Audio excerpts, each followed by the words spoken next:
the fundamental that you have to get down to is whose industry is this?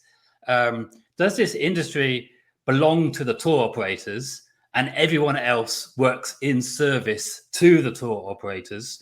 Or does the industry belong to the OTAs and the res tech and the tour operators are working in service with those? Now, you can come at that from multiple different angles, but my firm belief has always been, and I started as a tour operator, my firm belief has always been that this is a tour operator's industry who are best placed to serve the consumer, and ResTech is positioned to serve tour operators. So if those companies start taking VC and start taking all these massive funding rounds and other things, it does change that dynamic slightly, and not necessarily for the better.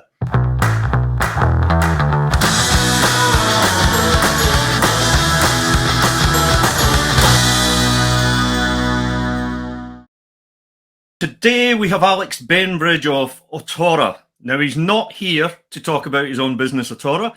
Alex is here to talk about the future of reservation technology, the technology that hopefully all of you, our listeners, are using. And if you aren't already using, this is one of your opportunities to listen into a podcast and learn a bit about reservation technology, which I deem as an essential, 100% essential piece of technology that every single operator should be using.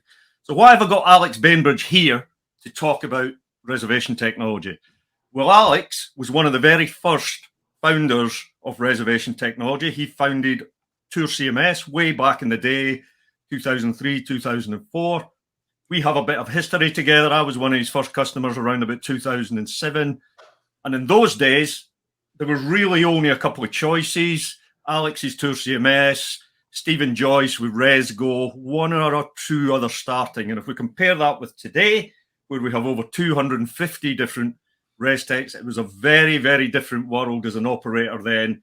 If you wanted to adopt reservation technology, you had a pretty limited choice on what to do. Alex actually sold and exited TourCMS around about 2015, 2016. I'm sure he'll tell us. So he's not in the reservation technology building business at the moment. He's in a different business. But he obviously keeps his eye on the future of reservation technology, and that's what we're here to talk about. So, Alex, the future of reservation technology. It's now a multi-million-pound business. You exited in 2015, 2016. Since then, we've had Booking buying Fair Harbor at some hundreds of millions of dollars. We've had lots of res tech be VC funded. We've had Peak, probably valued at 400 million-ish, if it's raising over $100 million, maybe more, maybe slightly less. But this is big boys' toys now. This is big business. So are they all onto a winner, or are they all building something that hasn't got a role in the future? Hello, Pete. Thank you for inviting me onto Tourpreneur. This is going to be an interesting discussion about ResTech. Yeah. Are they onto a winner? Well, that is such a massive question. The fundamental that you have to get down to is whose industry is this? Does this industry belong to the tour operators and everyone else works in service to the tour operators? Or does the industry belong to the OTAs and the res tech and the tour operators are working in service with those? Now, you can come at that from multiple different angles, but my firm belief has always been, and I started as a tour operator, my firm belief has always been that this is a tour operator's industry who are best placed to serve the consumer, and ResTech is positioned to serve tour operators. So if those companies start taking VC and start taking all these massive funding rounds and other things, it does change that dynamic slightly, and not necessarily for the better. Yeah, I think we obviously, you're a Tourpreneur audience here. I don't think you're going to get much arguments on who should be serving who on this. Obviously, we all should be serving the customer. At the end of the day, none of us exist without the end guest who takes the tours and the activities and goes in the attractions. So we all serve the customer. But I don't think you're going to get much arguments from this audience that the technology stack that we all use should be built to serve tour operator for sure. And on the whole, it's only my opinion, but on the whole, I think that's probably correct from reservation technology. Certainly my experience of the industry over the last couple of decades is most reservation technology are very, very operator focused, because they don't exist if they're not really. Yeah. I mean, you mentioned that about talking about serving the customer. Well, it depends who the customer is, because most of us think we're in the tourism sector, and so most of us think that the customer that we're serving is tourism. However, and certainly the online travel agents are very focused on tourism. But when you start talking about ResTech, you can start looking at anything that's got a date and is bookable on that date. It doesn't necessarily have to be tourism. It could be leisure, or it could just be an asset with dates, prices, and availability that is communally booked, like a meeting room.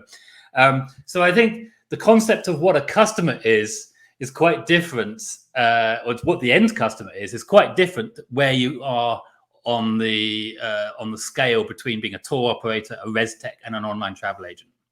Yeah, I think we have an awakening in the community that people are realizing that we're in the entertainment game rather than dedicating tourism. And we certainly have some members in some parts of the audience that will only deal with tourists. That is their only customer. But we have many other members of the community who deal with a wide range of customers, be that corporate companies, be it sports events, be it locals. We've just been through a pandemic where locals suddenly become the be all and end all, because they actually kept many businesses alive through the pandemic. So I think we've got a realization coming that we actually are in entertainment.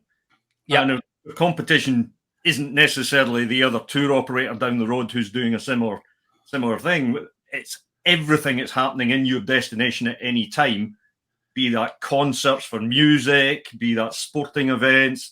It's basically anything that can attract a potential customer's interest is your competition, because we're all in the entertainment game. The customer is looking to spend their time in a way that's going to cost money, so they're looking to spend their time well, and therefore we're in the entertainment game. Well, yeah, and I would just say, I mean, I'm not here to talk about my current business, but the biggest competition to buying a commercial product like a tour or an attraction entry is often something that's free.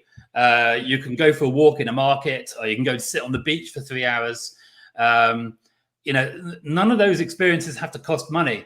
And in this kind of era that's coming up over the next few years, where due to the cost of living crisis that's happening in Europe and US and elsewhere, the pressure on price is going to be quite significant. So that's something that I found a little bit tricky, sort of having left sort of the tour sector directly in the last few years, is that the majority of customers take free experiences. That's it, free. Just they go to the market. That's a fun way to spend a couple of hours. And I think the focus all the time on these commercial products makes sort of introduces a bias that creates decisions that aren't always necessarily the right ones. So getting on to ResTech then, and the concept of price, which is obviously exceedingly important, and everybody listening to this knows what we're going through at the moment. All input costs to all operators globally are going up. Therefore, all operators globally should be raising their prices, and if they're not, they have a major issue, whether they realize it or not. So pricing of experiences at the moment has to rise. Everybody should put their experiences prices up. So how can ResTech help their customers with pricing? Because pricing is confusing for a lot of operators. They're very nervous about putting their prices up. Yeah. I think you can put your price up if you put your service up. I don't think you can necessarily put your price up and keep the service the same. I think you almost have to target a slightly different customer base.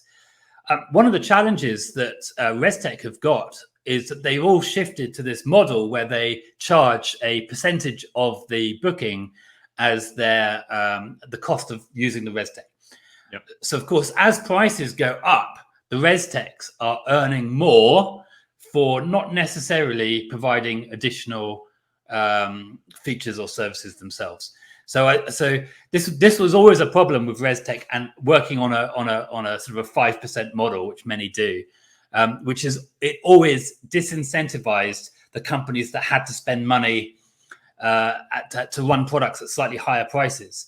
So, for example, if you are a helicopter tour company or you're a food tour walking company, you have quite different capital costs. So one of you is going to sell a tour at $50, and one's going to sell a tour at $350. Why would you need to take 5%? What difference is there? Like if you got 5% on 50 and 5% on 350? So as prices go up, the ResTechs are going to earn more, which doesn't necessarily achieve the objective of putting your prices up. Yeah, that model is incredibly popular now, and I understand why operators use it, because they're only paying when the transaction goes through. Personally, I've always found it barking mad, because if the market will wear 6% increased price at the transaction point, I would want my prices to be up 6%, and I would be paying for the ResTechs for a fixed fee on an annual basis, and then I would be more profitable.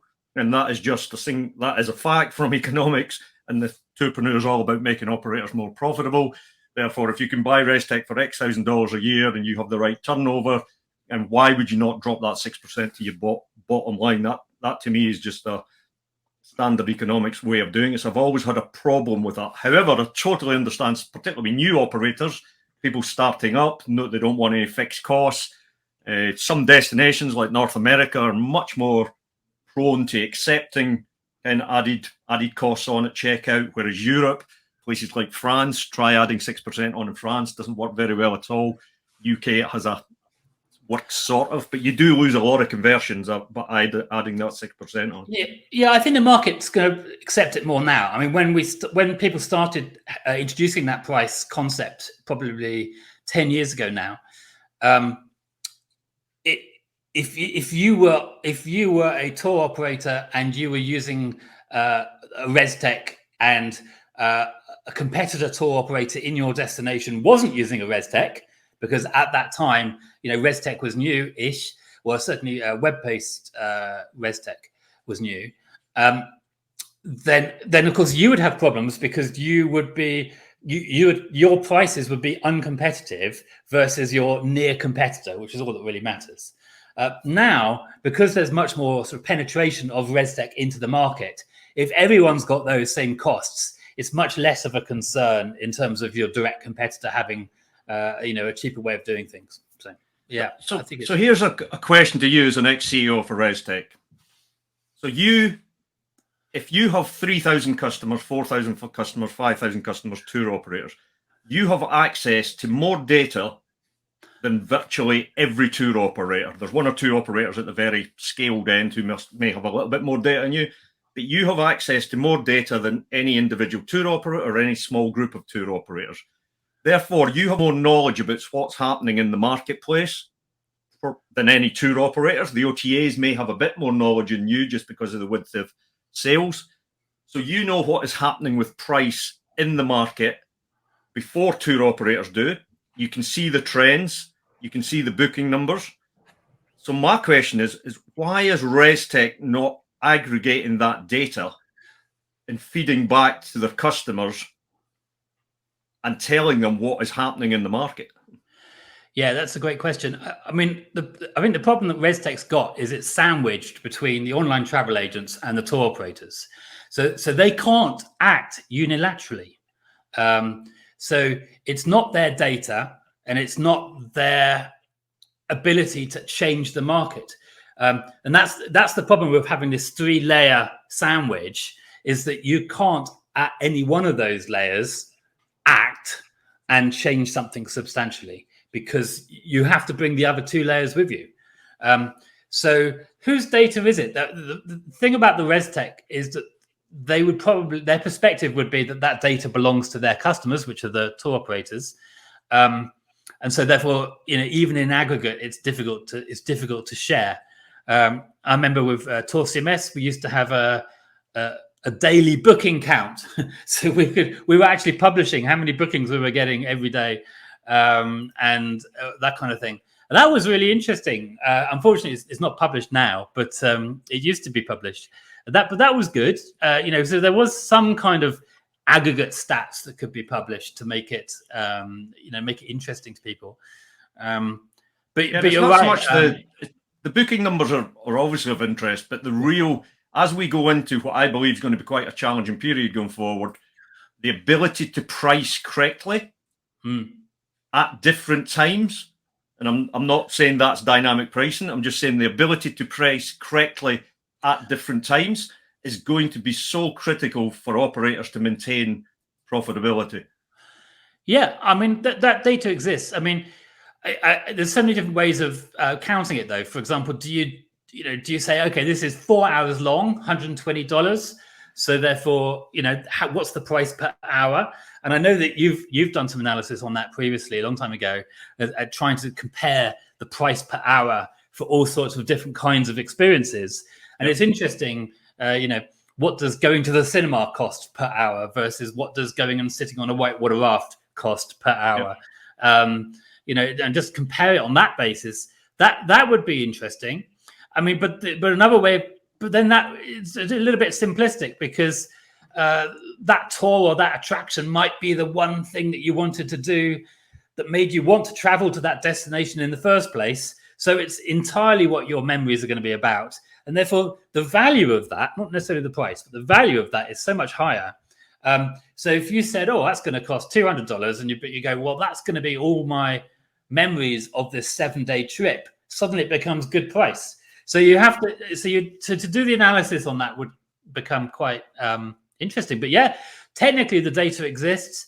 I mean, one of the problems is that the data is pretty unstructured at most res tech. So you've got sort of text descriptions, you might have a couple of images, and you've certainly got good dates, prices, and availability data. But you don't really have that much data about the itinerary.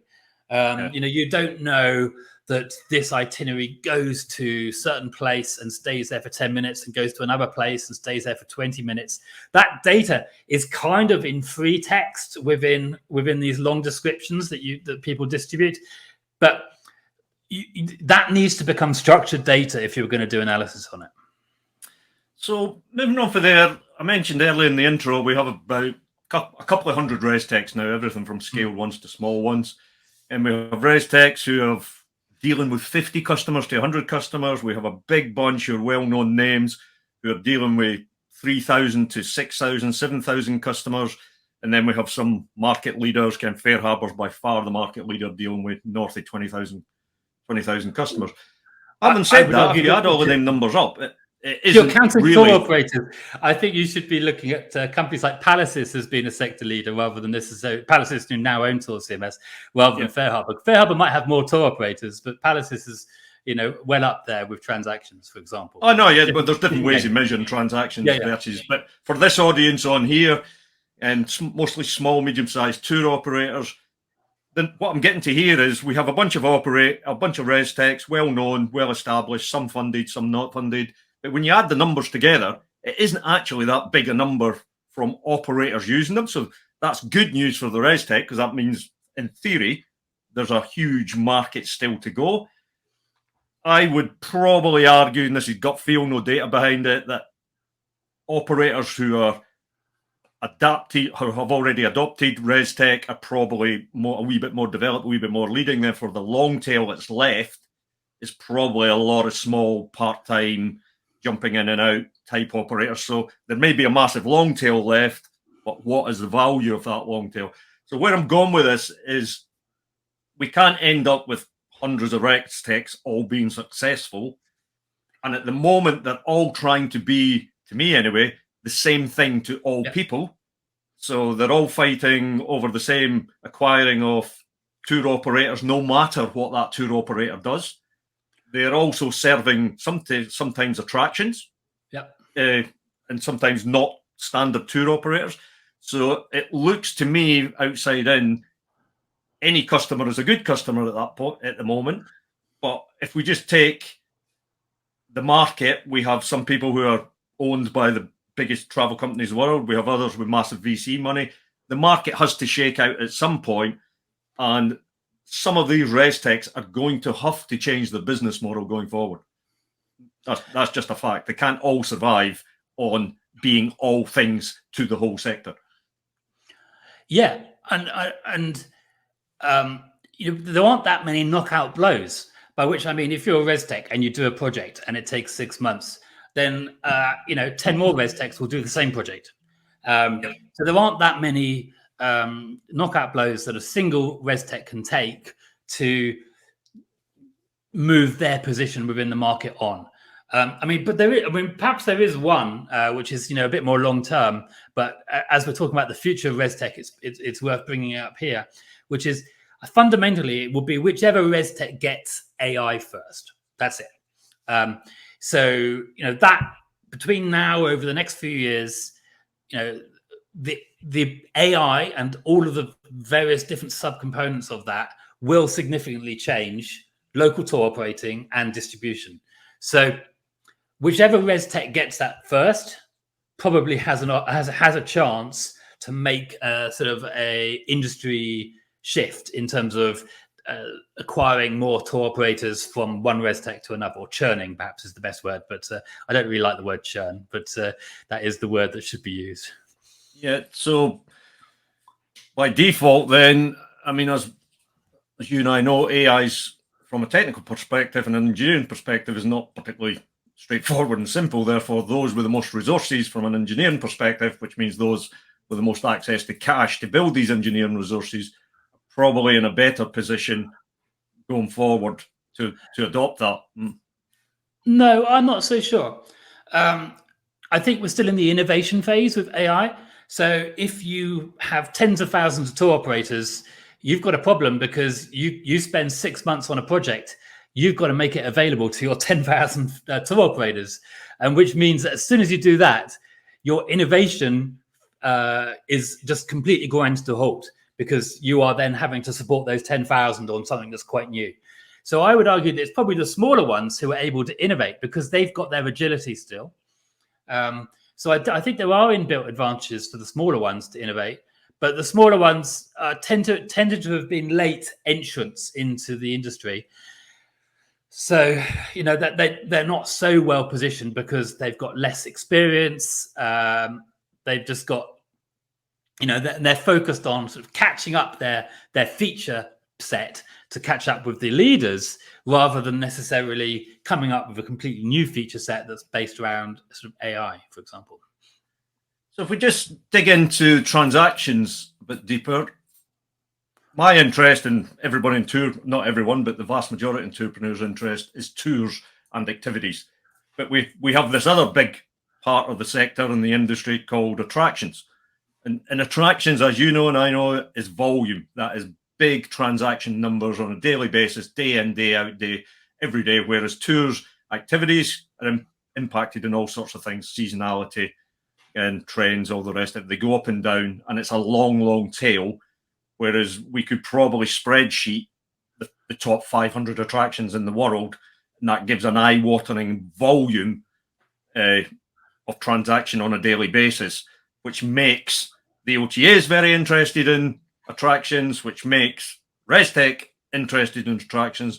But from a builder of ResTech in your background, the question I've got here is, how do you build for these global giant attractions that do big volume versus building for tour operators in the long tail and attraction activity operators who are doing 250K a year versus millions a year? It seems to be very different customers that, to me, is building for. I think it was a bit of a mistake trying to join these two sectors together. I don't think that there's any real similarity but in terms of technology between what a small tour operator needs and what an attraction needs. And I think that it's just a sort of a marriage of convenience that the two sectors have been kind of joined together and have shared conferences and are called the same thing when people refer to it in industry trade press. But I find that I don't find that there is a massive sort of feature set that is shared between those two different types of companies. I mean, even if you look at something like yield management, so how do you maximize for profitability? Well, an attraction might be able to dynamically price, for example. So when you hear people talk about dynamic pricing, it's nearly always attractions, whereas when you're talking to tour operators, it's class-based yield management that should be applied. So you've got two completely different mindsets of how you do yield management. You can't even build one technology platform that kind of does both. I mean, you can, but I think you end up with too much sort of distraction if you try and approach both markets. And I think that's... I'm conscious we throw about phrases in this industry, and many of our listeners won't understand what them phrases are. So I'll just cover off dynamic pricing, and then if you could cover off class-based yield management that you described there, just so our listeners have an understanding. So the easiest way to describe dynamic pricing, listeners, is you've all bought hotels, you've all been on booking.com or one of the OTAs and bought hotels, and you can see the price changing from 5 minutes to 10 minutes to days. It's based on supply and demand using clever technology that changes the price on a constant basis. As the operator who's supplying the product, if it's done well, you can make more money using dynamic pricing. Right, so that is dynamic pricing. Alex, could you explain? So class-based yield management is a slightly different approach, but it ends up with the same outcome, which is you're trying to maximize profitability. So you might have two products, one for sale at $50 and one for sale at $70, and they both use the same bus or they both use the same tour guide. What you do, let's say in the last 48 hours, is you take the product that's for sale at $50 off sale, which you can do by just adjusting availability. And now the consumer who's interested in that product has to book the $70 product, not the $50 product. So just by adjusting availability, you can maximize profitability. And the reason why that's interesting is because the price itself is not changing. So if you've put the price on a leaflet and you've put the price on an online travel agent website, you're not having to, in the last 48 hours, have these prices going up and down. So you're not having to get consumers scrambling around to find a phone to go, oh golly, is it $50 now or $55? That's not what you want. What you want is a price that's on a leaflet, and that price to be consistent and carried all the way through to the point of booking. And so by using class-based yield management rather than dynamic pricing, you can keep the prices on leaflets, but you still maximize profitability. All you need to do in terms of doing that today is adjust availability, not adjust price. So every single online travel agent checks availability prior to making a booking with you if you're a small tour operator. So you can just change availability of two comparable products at just slightly different prices, and you can do that today. So we don't need all of this new dynamic pricing functionality that's been built across the industry. We can do it using availability rather than price. Yep, that makes sense. Just on some of the points you raised there was a discussion in Tourpreneur Facebook group recently from Alex, leading it from Travel Curious. And this is all about the demand from the customer for last-minute bookings, last-minute cancellation, which has been driven by retail, which in our world is OTAs wanting to serve their customer the best they can with total last-minute booking, last-minute cancellation. Alex's point was he's in the world of private guiding rather than group guiding. It's all private, therefore he's finding it impossible to provide to the OTAs the level of service that they're increasingly demanding. Technology-wise, it's not an issue, as you know. You can set your reservation technology to whatever you want to feed to the retailers, or certainly any of the kind of the good reservation systems that can be harmed. So it's not a technology issue. Why I'm bringing it up, it seems to be there's a bit like tours, activities, and attractions. We seem to have a retail end that is treating everything the same in order to commoditize it in a way that the consumer can purchase or cancel the same as they can purchase or cancel a hotel room today. Whereas we have big sectors of tours and activities that physically, operationally, in the background, cannot operate to these standards. Otherwise, they're losing money left, right, and centre. I mean, this is again a classic difference between attractions and local tours. Local tours are going to need cutoffs, and attractions, because they tend not to be, well, pre-COVID, now they've got time slots. That's a slightly different discussion. But let's say we go back to not having time slots for attractions, then you can have no cutoff at all, because you can just turn up and you can buy your ticket at the door. in fact, with some attractions, you have negative cutoff because you can get onto a ferry, the ferry can leave the dock, and then you buy your ticket. So you could actually be buying your ticket 10 minutes after the thing has started. So in attractions, you can have negative cutoffs. Now in tours, I mean, to give a bit of a sort of a historical arc on this, I can remember doing presentations at around 2010, 2012. And the big thing that we were pushing at the time was being able to book the night before. So you'd be sat in your hotel room at 10 p.m., 11 p.m. going, what shall we do tomorrow? And you should be able to book it then. Then in sort of 2013, 2014, the conversation shifted on a little bit. And it was, what, you're having people sat at the breakfast table and they're thinking about what can they do today. And you want them to be able to book at the breakfast table, with a 4 or 5 hour cutoff. The cutoffs have evolved as far as they're going to go, and except when we start talking about digital tour operating, which is what I'm focused on now, because all of a sudden we can operate product with no cutoff. So that is where it gets slightly interesting, because if you are a food tour company and you have to have a 2, 3, 4 hour cutoff, a digital tour operator competing in the same location actually can still be on demand. So that is the natural endpoint for tour operators where cutoffs are going to go to. So this comes back to my point that we seem to be building technology to serve all sectors of tours, activities, attractions. But as we constantly find, we have verticals within particularly tours and activities that are not suitable to the retail end, that the tech is trying to serve, the res tech in the middle is trying to serve the operator and obviously serves the retail end. But we have these big sectors within tours and activities due to operational constraints that just cannot really be changed, that are not going to do what the retail end wants them. Therefore, the question is, should we be building different technology to serve different segments within the tours and activity space?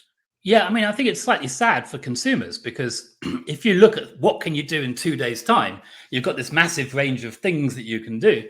And then if you look on the day, on most online travel agent websites, the only things that you can do and book at the last minute are attractions. Right. And I think from a consumer experience perspective, that's sad for the consumer, because they want to be able to have the full range of product available. So there are solutions. As I said, having a little bit of digital tour operating in can help bridge the gap so that the tour guide still gets a 2 or 3 hour cutoff, but you sandwich in a little bit of digital tour operating ahead. So from the consumer's perspective, they're starting immediately, even if the tour guide has got a little bit more time to get themselves in place. But yeah, I think booking cutoffs is going to be a battlefield over the next few years, as tour operators come up with strategies for how they can get themselves to be still available to be booked on the day. Yeah, you did mention it there. I'm just going to emphasize it. When I look at this, if I was still operating, how would I deal with it? And I know in the business I was operating, I had cut-offs that I could not, no matter how I wheeled and dealt with the operational side of it, unless I was prepared to financially have a bunch of guys sitting doing nothing just to deal with last minute, up to minute bookings, and I'd done the numbers to work out if that was profitable.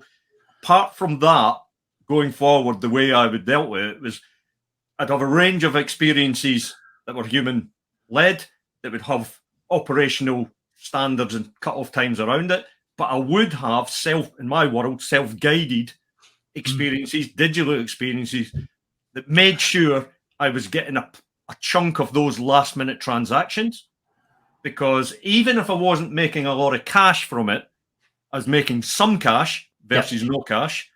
And the other thing I was generating is a warm lead, a hot lead, because they may not be doing the live experience, but they're doing a digital experience around the brand that I want them to do it. And then I've got details that I then can upsell, cross-sell, especially if you're in the tourism sector where people may be in destination for a week or 3 days, or if you're in the entertainment, you're in the local sector, if that person is living in your area, you've suddenly got a red hot lead if they've had a decent self-guided or digital experience, and then you can go back to them and get a booking for a live experience going forward. That to me is the way that operators are going to have to deal with this pressure, rather than constantly trying to backfill into their core operations and adopt them to the demand of the retail. It's actually creating new experiences around it, rather than trying to get their old experiences to fit the retail model. And I think that yeah, absolutely. I mean, the product has to evolve, and I think that's a super important point. And this is going to be something that everyone's going to have to think about. What can ResTech do to help this? There's not much that ResTech can do apart from sort of the digital tour operating, which they're not positioned to offer. So I think it will be sort of an interesting evolution as the sort of the sector gets its head around it. I mean, from a consumer perspective, this is very much the same as, you know, going to the cinema, where you might have to buy a ticket, 12 hours in advance, or you can buy a ticket if you risk it. You can turn up and buy a ticket on the door. Versus YouTube, where you just tap a button and you can press play and you can get something on demand.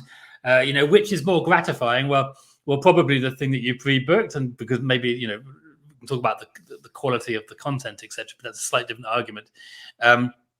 But the consumers are now just used to things being on demand, and therefore, as an industry, you have to serve that need.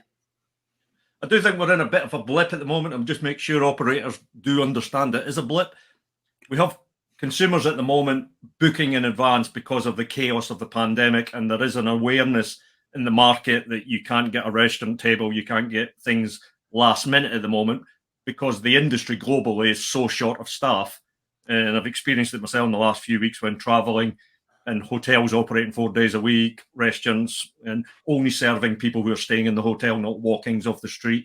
So there's a whole host of that means pre-booking is happening quite well at the moment, which is great for operators. But I do think operators need to understand this is a blip, and trend-wise and demographic-wise, it is just a thing. We all live on mobile phones. Last-minute booking is a thing that is not going to go away. It's just going to increase and increase and increase. And operators are going to have to design experiences that capture some of that market. I think where you and I come at this from a slightly different perspective is that if you're ResTech, to build anything, i.e. to design something and then write the code and then test it before you sort of scale it up, now that's 24 months minimum. So ResTech always has to take a slightly wider market view. So because you might have an idea today and you start building it, and if it's not going to be in the market until 24 months time, you have to be thinking over wider timelines. So all of the planning that I'm doing with my current business is all around 5-10 year timelines, because that's how long it takes you to build the technology to be right at the moment that it needs to be right. But a tour operator who's local and small can go, oh, I tell you what, we're going to introduce this new tour. That might only take 2 to 3 months. So tour operators can be much more agile than ResTech can be, actually. So moving on, one of the industry's favorite words, distribution. Obviously, ResTech is core to distribution. The sector's got slightly more complicated because channel managers have come along. Everyone is driving, obviously, because of the last minute booking and booking online, etc., etc. The demand on operators to hook up for live availability distribution through either their ResTech, which is the majority, and then for a minority through channel managers. What's your view on distribution going forward? I think the ResTech have been captured by the online travel agents. The online travel agents have all of the things that they need in order to make a transaction. They have the supply contract, they have the consumers, and the only thing they needed was dates, prices, and availability. So the ResTech have been distributing dates, prices, and availability to online travel agents. But everyone else, like hoteliers, airlines, they don't have supply contracts, they don't have customer service teams, they don't have money handling teams, and that whole market has sort of been missed because the res tech have become far too focused on online travel agents who only need a subset of sort of the data that res techs have got. So I think there's some quite interesting opportunities still there to improve distribution, but I would say that most of these hoteliers and airlines really don't care for doing customer service and money handling. They just want to be kind of like a super affiliate. So they just want to be referring traffic and getting good service for their customers. And I don't think that the res techs can do that because someone has got to do the customer service and someone's got to do the money handling. And if you're a hotel who doesn't want to do it, and you're a res tech who doesn't want to do it, then where's that going to happen? So my sort of view on that is that instead of distributing transactions, we should architect the industry around distributing customer profiles and personalization to enable personalization. So, for example, if I know that someone is a vegetarian, then we shouldn't be suggesting to them that they go on a food tour that is dominated by steak, for example. It's just simple things like that, which sounds simple, but there's no way of doing that today because the online travel agents are guarding their profiles. For example, I mean, even some of them are no longer sending the email address of the customer down to the tour operator. So there's far too much profile protection going on. Yes, I know there's requirements in some places like GDPR, but reality is that you can get around that, and it's the online travel agents not wanting to share their customer profile data rather than any legal issue. So I think that we can build a distribution platform that's around profiles and about personalization.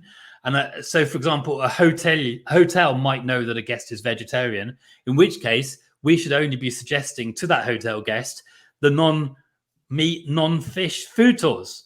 That seems like a pretty straightforward example, but it's just something that can't be done today with today's infrastructure. If we take the data, the online retailers and anybody that's retailing at the front end to the consumer, they don't actually have that much data of the consumer apart from maybe phone number, email address, maybe age because of certain activities they're booking. They had to put in the age, but it's pretty limited data really. And then we have the issue that, and it's the industry issue, is irregular purchase. So if you're a retailer, the guest isn't really using you every 2 months, every 3 months. If you're lucky, if they're a tourist, you might get 2 bookings that week, and then you may not get another booking for 2-3 years. And hence, and the cost of acquisition and the lifetime value of a customer in this industry is really, really challenging. So the point I'm getting to there is the industry at the moment doesn't really have a lot of data. When we talk about personalization, which I'm a big fan of, and how to serve the customer, we don't have the data sitting anywhere in the industry that can actually deliver much more than what we're doing at the moment.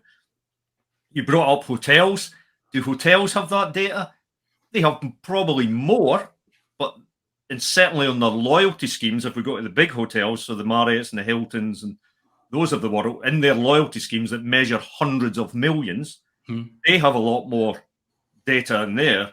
But if you sign up to their emails, you're still getting nonsense thrown at you that is not personalized in any way, shape, or form. So as much as I'm a fan of personalization, my sort of question is it a pipe dream, or are we actually got any tools that are going to allow us to actually personalize? I mean, I've built that. So on my sort of vision as to how the industry can be structured, I've built a working model of how that can happen. So I don't think it's a pipe dream because I can demonstrate that today, right? What's difficult is how you get ResTech from where they are today to that state. That's the jump. You have to move the tour operator, the ResTech, and the online travel agent to that state. So I'm not quite sure that is a simple transition, especially if you're not too motivated to do it.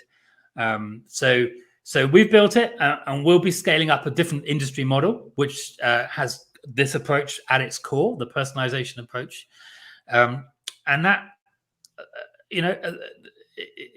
for the people that it matters to, it matters a lot. So if you're traveling with kids, or you're vegetarian, or you don't drink alcohol, these are all things that have massive implications as to what you're going to do in a destination.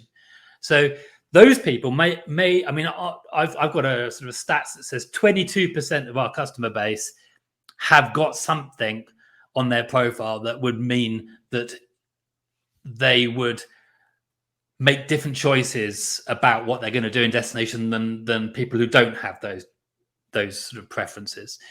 And I think that is those 22% are probably just about large enough as a bridgehead to get excited about wanting to give over more of their personal data to get a better service. And the sort of the 80% who all eat meat and all drink alcohol and all can walk 10 miles on a walking tour, they won't really care about showing their preferences, because they'll just take whatever they're given because they're able to do that. But to the people who can't, I think that they will be the ones who will transition first. Yeah, and for the audience, for the tourpreneurs to understand why this is important, super important in my opinion. Again, it comes back to the mantra that I keep ranting on about, making operators more profitable. If we look at the retail end at the moment, online booking, just ask whoever's providing you the service, just ask them the conversion rates. The conversion rates are tiny. It's 1, 2. If anybody's getting 3%, they're outstanding. So most are operating online in the 1.5%, 2% lane, often much worse than that. So what does that mean? That means like lots of people who are visiting your information and your knowledge and your stories are not converting. So this personalization, contextualized around the customer, what does it do? It increases conversion rates. And if you increase conversion rates, even by a single percent, never mind 2, 3, 4, 5%, you're suddenly an incredibly much more profitable operator without having spent any more on marketing and acquiring the customer. You're just converting the customers better because what you're offered is contextualized correctly to that right subset of consumers. Now, that to me is why this is so interesting, because we're looking to move the needle 1%, 0.5%, 2%. These sound tiny numbers, but in profitability terms, they're huge numbers. Yeah, and personalization, now we're sort of on that topic. It's not just about discovery, but it's also about operating. So the ability to be able to start a tour at someone's hotel rather than forcing the guest to come to a visitor center by 10 a.m. That the ability to personalize the delivery, the operating, is probably even more significant than the ability just to be able to personalize the discovery phase of, how does the guest work out what is the best thing for them to do. And I think as digital gets stronger on the operation side, because at the moment, we've got an industry which is digital on the retail side, but the operating is still human. So as we transition towards digital operating, we can personalize, so the customer, if they're Japanese, gets their entire food tour in Japanese.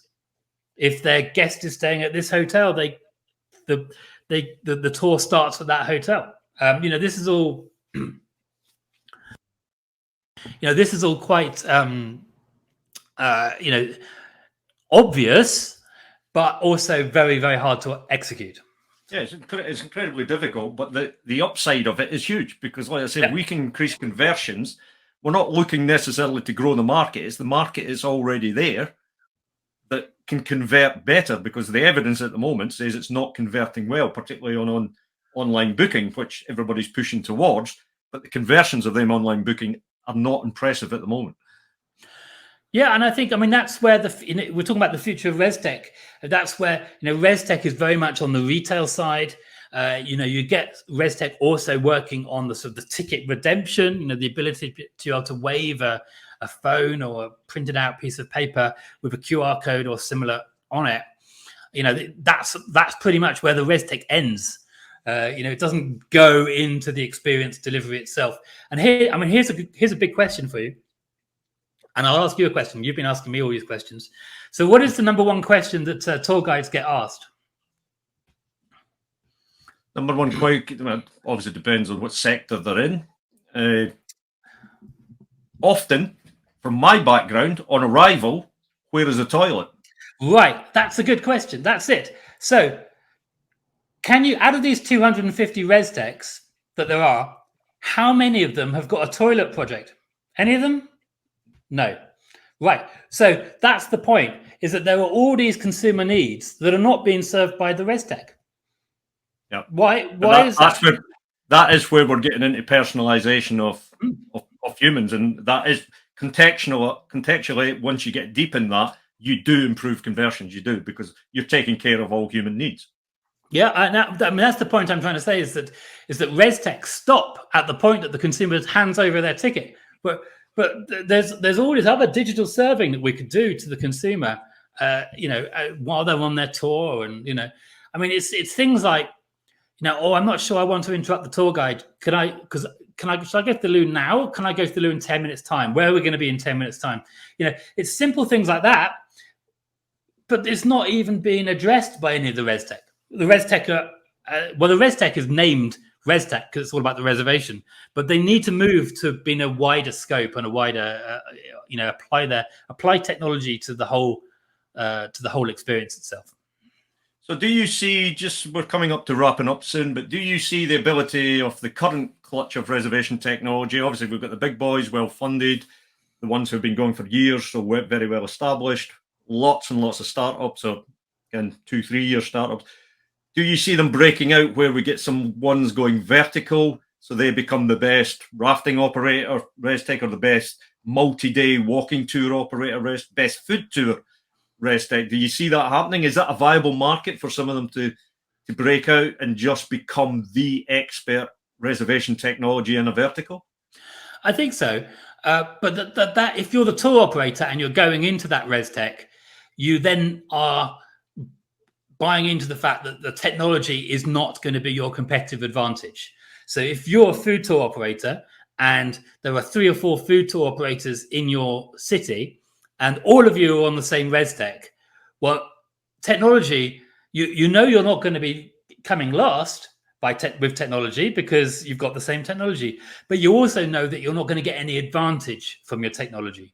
There is simple technology out there and there's complicated technology out there, and the complicated technology is there because it's more powerful, and if it's more powerful, it enables you to do things that your competitors can't.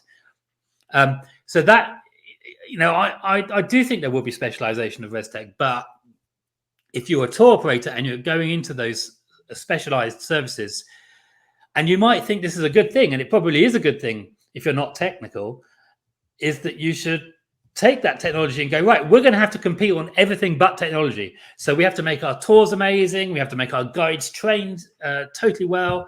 And technology will just be sort of something that purrs along and just works. Great, you can do that. But if you're in a very competitive city, you need to have slightly more power, because you need to have the capability to do things that your competitors can't.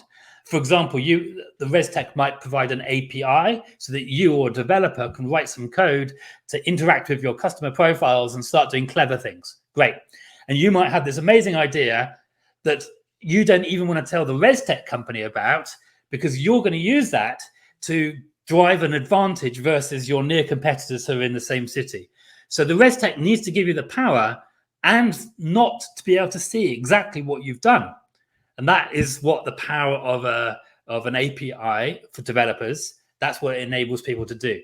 So I think we can have specialization, but also I think if you're trying to compete on technology, then what you really need is something with a powerful API rather than something that's specialized around your particular product type.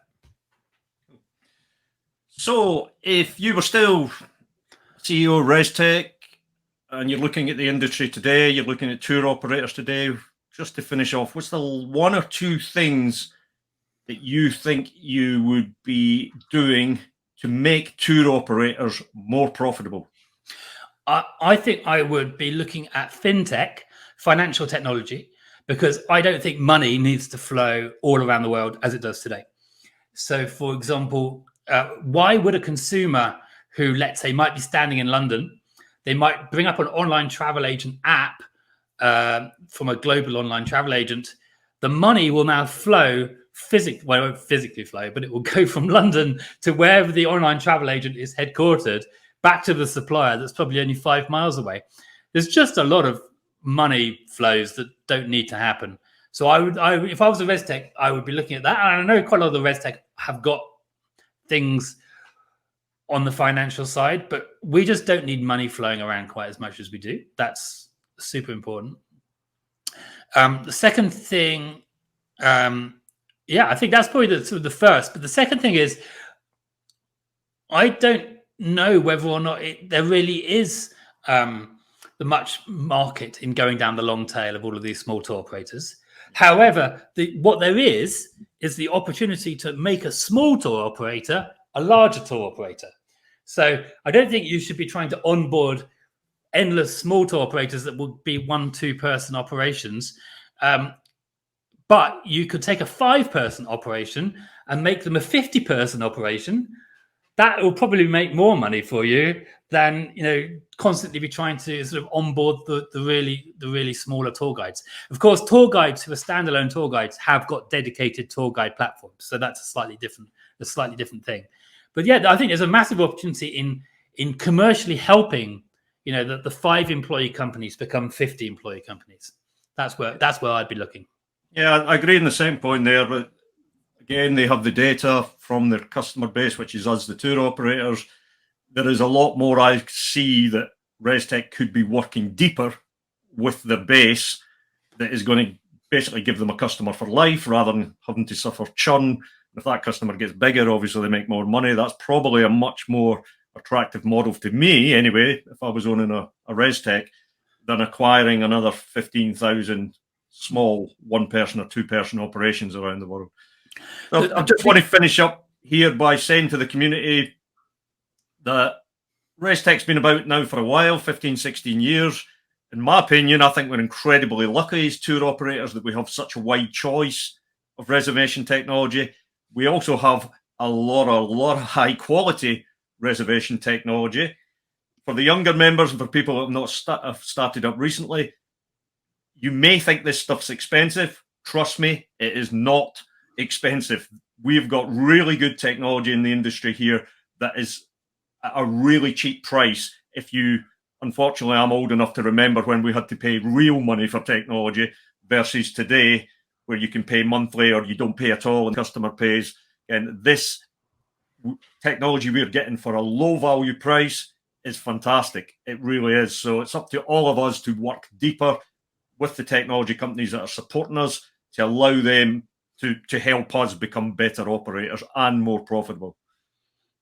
Okay, Alex, thanks very much for your input today. That was great. That's Alex Bainbridge of Otora talking about the future of reservation technology, even though he doesn't run one anymore. Thank you. Thank you.